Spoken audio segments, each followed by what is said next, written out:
Mbodiène ginnaaw Saly Portudal ak fële ca Pointe Sarène ay travaux yoo xam ne du projet d'aménagement daal dañ ko fay lancé niki démb le coût donc de la station touristique bi nga xam ne xayma nañ ko ci lu tolloog 665 milliards de francs CFA en partenariat public privé moom moo ko daal di def donc un apport de 65 milliards de francs CFA moom la ca nguur Sénégal dugal 600 milliards ya privé yi ñoom ñoo ko ca daal di def ñëwaat na ci bu baax a baax moom mi di le soleil national dem na fële ca làmb ja di suñu aada donc lutte et pratique mystique di xarfa fuufa yi nga xamante ne ma nga ca donc l'incontournable renfort psychologique lay daal di doon ci mbër yooyee ñëwaat na ci bu baax a baax moom mi di le soleil national. Des na ci football ak gala des champions l'ASC Cambérène moom moo surclassé le Jaraaf donc page 32 ñëwaat na ci bu baax a baax moom mi di le soleil national lutte contre le blanchiment d'argent fii ci biir réewum Sénégal donc Sénégal ñu ngi génne officiellement de la liste donc grise du Gafi génn nañ ci liste grise ba fañ leen dugaloon daal jàpp ni ñoom bokk nañ ci ñi nga xamante ni ñoom ñoo gën a yor ak xaalis gu baaxul fii ci réew mi donc ñëwaat na ci bu baax a baax donc ñoom Gafi googee donc génne nañ Sénégal ci liste grise ba ñëwaat na ci moom le soleil national point actu ci série de convocation yi nga xamante ne mu ngi daal di am à la division de cybersécurité daanaka saa yoo xëy rek dégg ko wuy ji la société civile ñoom ñi ngi chargé le pouvoir nee nañ daal lu ji njaak ñoom ñooy njaak ñoom nguur gi la justice ak CNRA itam donc ñu ngi leen ca dal di toftal Alioune Tine moom borom Africa Jom Center ni nag ni le procureur ni la cybercriminalité n'est habilité à faire la police des idées en démocratie ni daal amul procureur amul cybercriminalité waruñoo def la police des idées diw li nga war a wax diw lee nga war a wax fii ci wàllum démocratie ki ko wax nag di Alioune Tine bu Africa Jom Center muy woyal sax di wax ni les partisans du premier ministre Ousmane Sonko qui poussent le procureur à arrêter maanaam ay farando yi premier ministre Ousmane Sonko yi nga xam ne ñoom ñooy pousser procureur ngir mu daal di teg ay nit ay yoxoo donc di détenir aussi ak di emprisonner moom Badara Gadiaga ak les chroniqueurs qui critiquent le premier ministre ak le régime donc ne lui rendent pas service ñiy def loolu daal rendre ñu ko service ñëwaat na ci bu baax a baax moom mi di xalaatu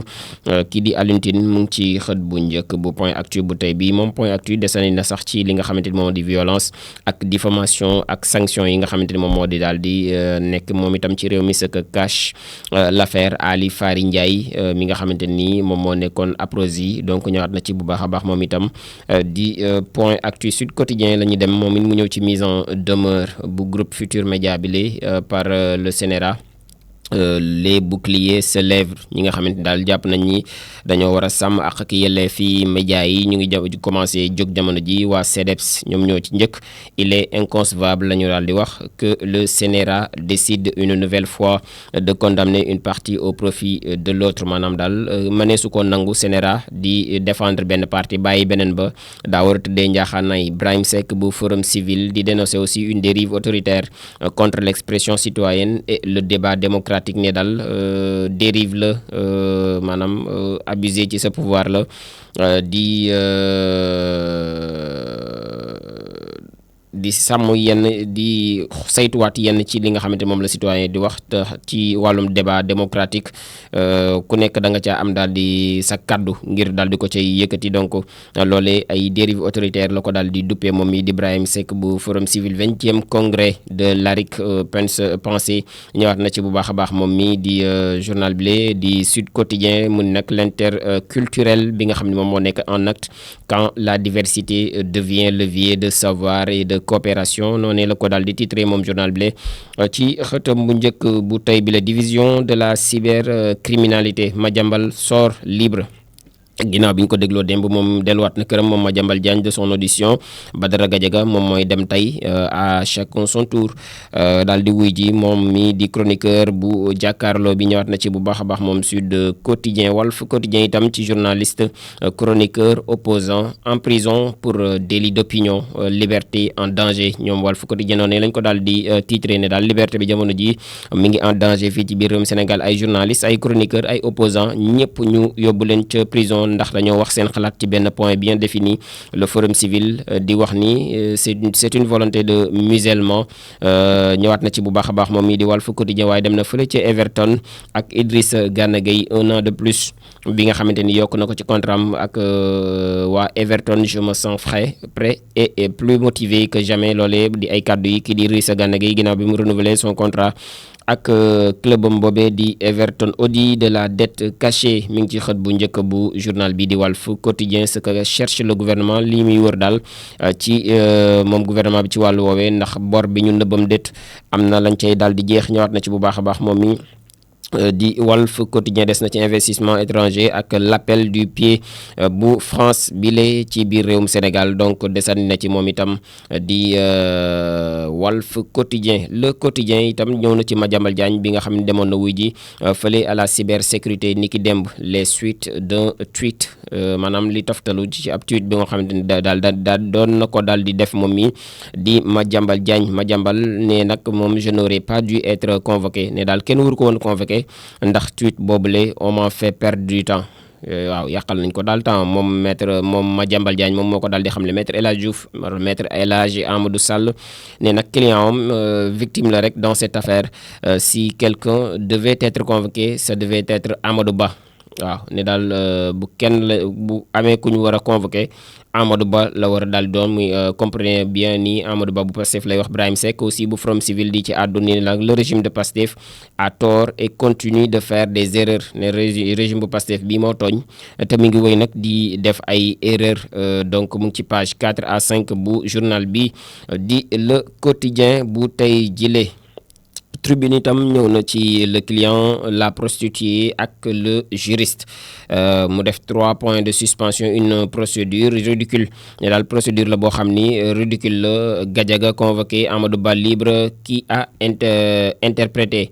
kan moo interprété ne daal Gadiaga fi mu ne nii convoqué nañ ko Amadou Ba kenn woowu ko te ñoom ñaari ñoo doon weccoo kàddu gi kan moo interprété moom Tribune di xëy di samp laaj ci xëtam bu njëkk bu tey jile. mu ngi wéyal sax di wax ni le feuilleton compté par Thierno Bocoum ñëwaat na ci bu baax a baax. C'est le juriste donc de Pastef qui a interprété la condamnation de Ousmane Sonko ne daal kii di Amadou Ba di juriste de surcroît bu Pastef moom moo daal di interprété condamnation bu Ousmane Sonko bébé pour corruption de la jeunesse en y voyant un lien entre un client et une prostituée. Cette interprétation offensante moom moo ñëw daal di bokk ci donc de l'intérieur daal di porter atteinte à la dignité de leur propre leader ne daal kon moom Thierno Bocoum di wax ni kan lañu waroon a daal di convoqué ndax kan moo interprété muy samp laaj ci xët bu njëkk bu journal bi di Tribune Quotidien. moom Brahim Seck ci bu Forum Civil ak mise en demeure à la télévision Futur Média bi daal na ciy joxe xalaatam volet de bois vert contre donc le CNRA instrumentalisé contre la presse selon CEDEPS. Nous refusons donc de laisser s'installer ce climat de peur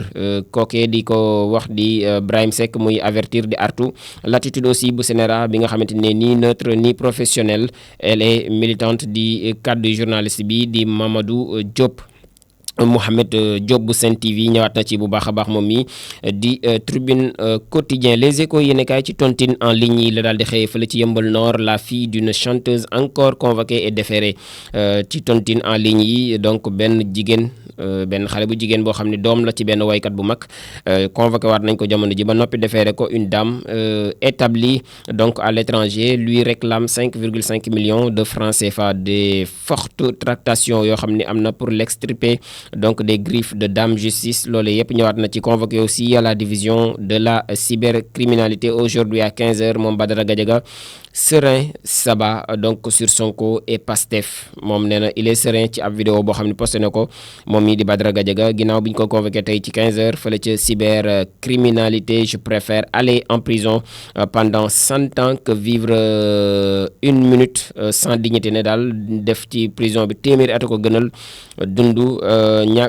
dund libre te du ànd ak ngoram donc dans ma lignée ni daal ci ay maamame ki maamaatam kenn musul ci daw responsabilité am donc des soutiens de partout certains prévoient une mobilisation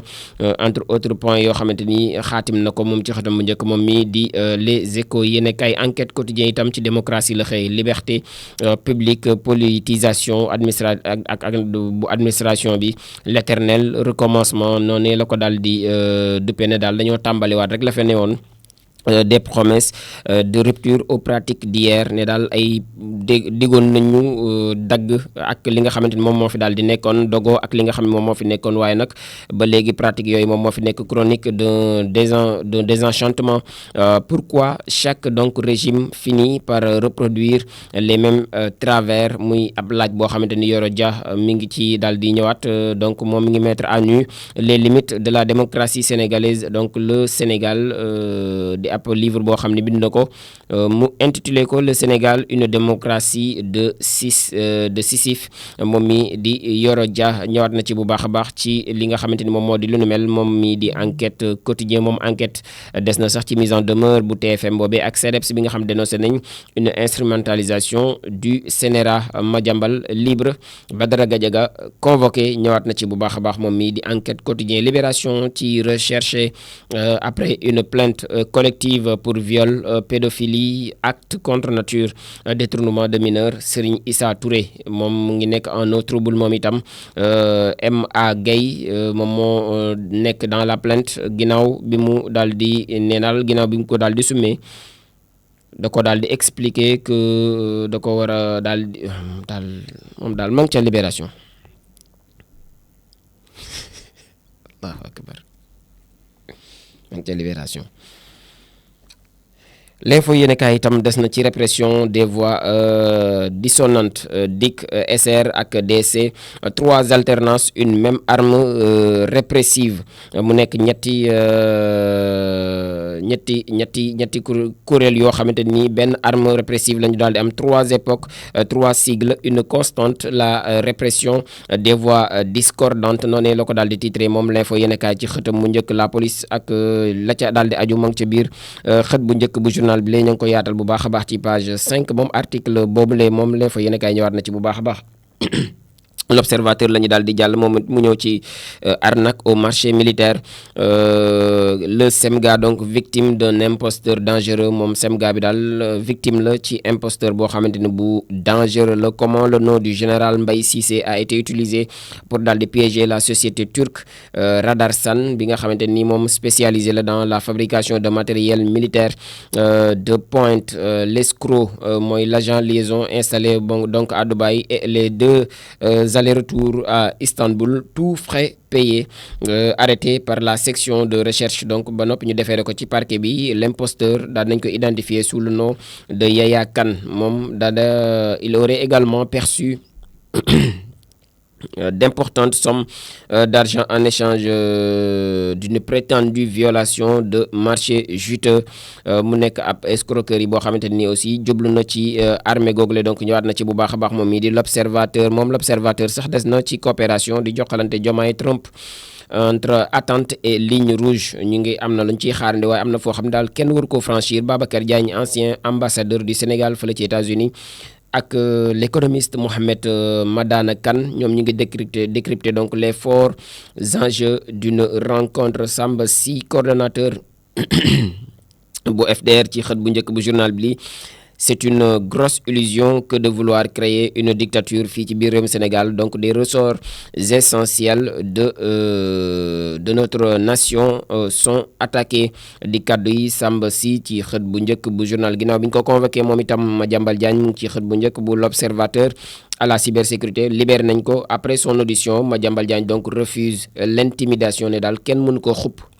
Badara Gadiaga dañ koy xaarandi tey jii bu 15h jotee ca cybersécurité moom itam tontine en ligne bi la fille donc de Fatou Laobé retombe pour escroquerie moom it jàppaat nañ ko Ndeye Fatou Ndiaye arrêté pour la deuxième fois en 3 mois moom mi di doom ci Fatou Laobé fois style et followers réseaux sociaux yi nga xamante ni ak voile yi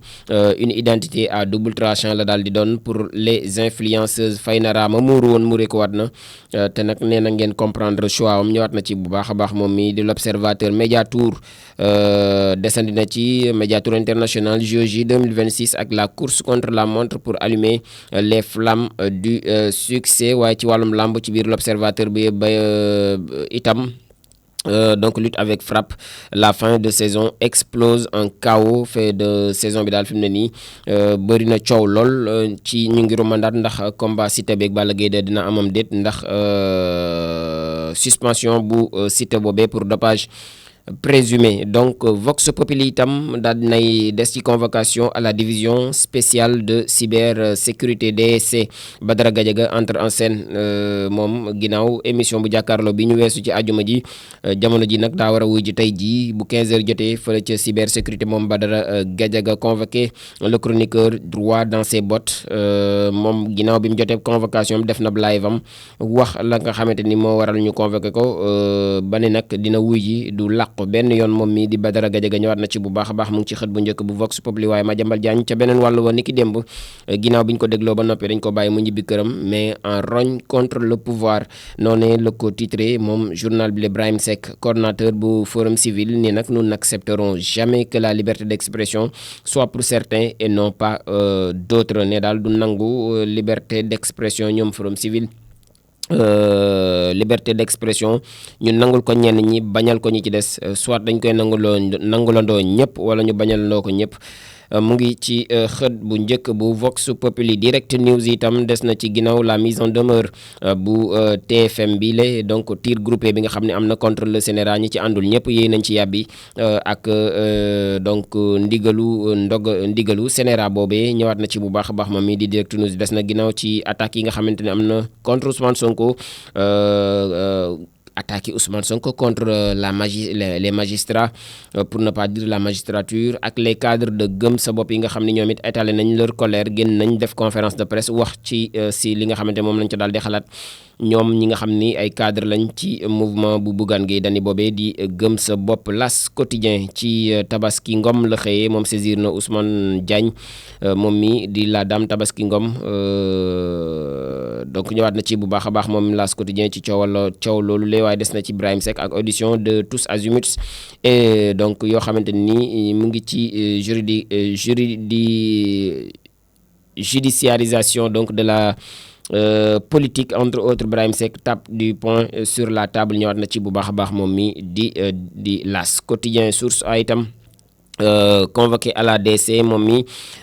ngi flanqué donc d'une forteresse d'avocats ba noppi soutenu donc par le CDEPS et le Forum Civil. Madiambal Diagne non effacé. Madiambal bokkul ci ñu ñu effacé noonu la ko titré moom mi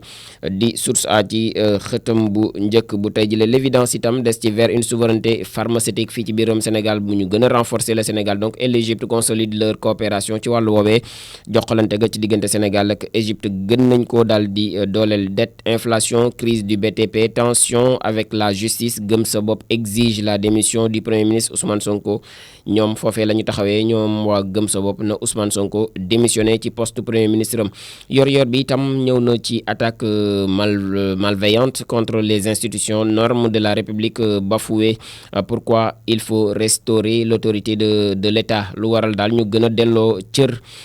donc autorité bu état bi li ñëwaat na ci bu baax a baax moom mi di yor bi lutte contre le blanchiment d'argent ak Sénégal bi nga xamante ni seetal nañ ko ci wecc par la Commission européenne. dérive donc dans les émissions médiatiques ak le regard critique du journaliste Bakhoum ñëwaat na ci bu baax a baax moom mi di yor bi. Le point ci itam des na ci Kenya.